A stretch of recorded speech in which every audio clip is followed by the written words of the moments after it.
I am Farhan Sheikh, grade 12. Joining me today is Ayan Sheikh, grade 9, a history enthusiast. Welcome, Ayan. Thank you, Farhan. I'm glad to be here. Today, we are examining the Black Death through three lenses: history, sociology, and psychology. Ayan, before we begin, what is your immediate understanding of this event? Hmm. My understanding is quite basic. A plague spread by rats. Millions died. Europe was thrown into chaos. But I suspect there is significantly more beneath the surface. There is, and that is precisely what we will uncover. Let us begin with history. Between 1347 and 1351, the Black Death killed an estimated 75 to 200 million people in Europe alone. Mortality reached 30 to 50% of the population, Ayan. What does that figure mean to you? Half a continent. That is not a pandemic. That is a demographic collapse. I struggle to imagine any modern event even approaching that scale. You are correct. The pathogen arrived in Sicily via trading ships from the Black Sea.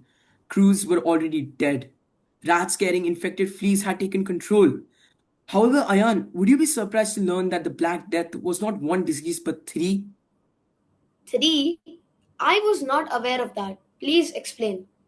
Three manifestations of the same bacterium, Ion. Yersinia pestis, bubonic.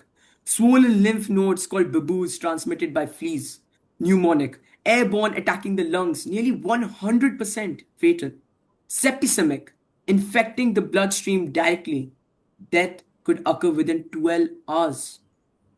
So, even avoiding rats did not guarantee survival? The air itself was lethal. That changes my understanding completely. Exactly. And this speed of transmission caused institutions to collapse. Priests died mid confession. Monarchs abandoned their capitals. Corpses accumulated faster than burial grounds could accommodate them, Ayan. What sociological question does this raise for you? Hmm. The question that comes to my mind is this: what happens when every social institution, the church, the monarchy, the family, fails simultaneously? How do people behave when there are no rules left? An excellent question. Now let us answer it, Ayan. Under normal circumstances, crises generate cooperation. Floods inspire sandbagging. Fires inspire bucket water procedures. Ayan, would you assume that a plague would inspire mutual aid? I would. I would assume neighbors would deliver food. Families would shelter one another. That seems logical. That assumption is incorrect. Sociologists describe the outcome as radical atomization, society fragmenting into isolated individuals and nuclear families. Trust evaporated completely, Ion. Let me read you a primary source. Giovanni Boccaccio, a Florentine survivor, wrote this: Brother abandoned brother. Fathers and mothers refuse to tend to their own children. What is your reaction to that? That is striking. A parent refusing to touch their own child. That suggests terror has overwhelmed biological instinct. That is not ordinary fear. That is something far deeper. Precisely. Three collective behaviors emerged. First, the flagellants, groups who whipped themselves publicly to atone for divine punishment. They became violent mobs, accusing Jewish communities of poisoning wells. In Strasbourg alone, over 2,000 Jewish citizens were burned alive, Ayan. What sociological concept does this illustrate? Hmm. Textbook scapegoating. When people cannot explain their suffering, they need a villain, even an innocent one. Exactly. Second, the hedonistic response, immediate gratification. If death is imminent, moral constraints become irrelevant. Third, complete withdrawal. Individuals lock themselves in isolation, refusing all human contact. Ayan, how would you summarize these three responses? Religious frenzy, nihilism, or hermetic isolation. None of them are rational, but all of them are psychologically comprehensible given the terror. That is exactly correct, which brings us to psychology. Psychologists use terror management theory. Ayan, have you encountered this concept before? I have not. Please explain it. The theory proposes that culture, religion, routine, tradition functions as a psychological buffer against the awareness of inevitable death. It is a collective security blanket. Ayan, what do you think happened when the Black Death annihilated that buffer? Hmm. I imagine death became not a distant abstraction, but an immediate, hourly presence. There would be no escaping the awareness of mortality. Precisely, two symptoms emerged across populations.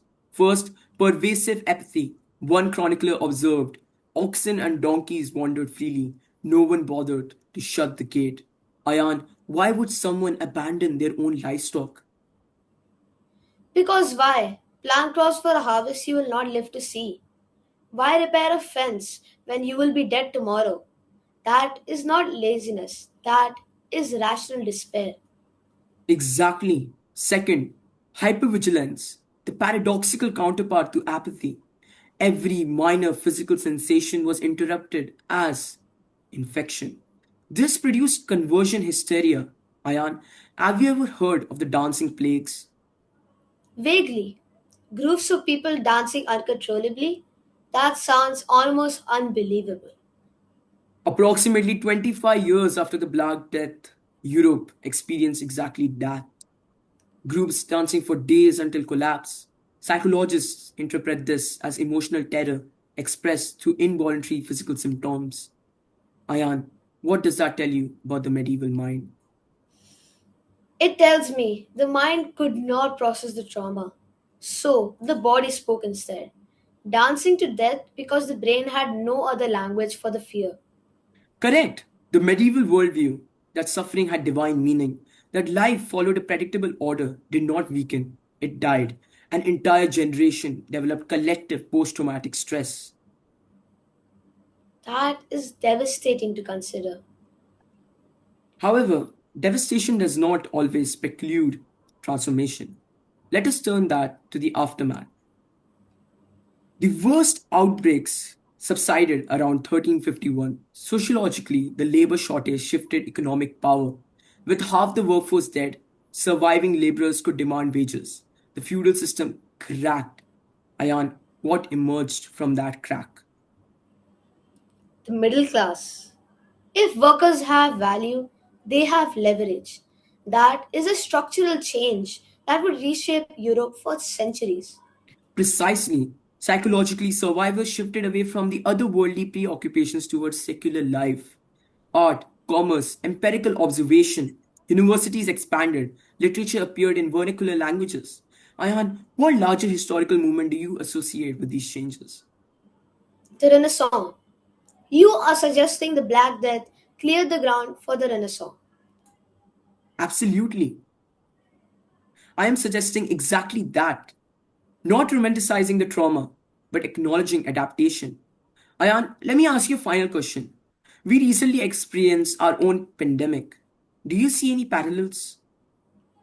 Absolutely. We observed hoarding, scapegoating of specific communities, pervasive apathy. The patterns of 1348 repeated themselves in 2020. The difference, of course, is that we have modern medicine and vaccines. Exactly. 14th century Europeans had only prayer and eventually lost faith even in that. So, Ayan, what is your final takeaway? That the Black Death is a dark mirror. History provides the facts. Sociology reveals how groups fracture. Psychologically, explains why individual minds respond the way they do. Together, they teach us that human beings are fragile, but under extreme pressure, we are also capable of profound adaptation. A sobering but useful conclusion. I am Farhan Sheikh, grade 12. And I'm Ayan Sheikh, grade 9. Thank you for listening to the podcast of the Time Travelers Club. Thank you.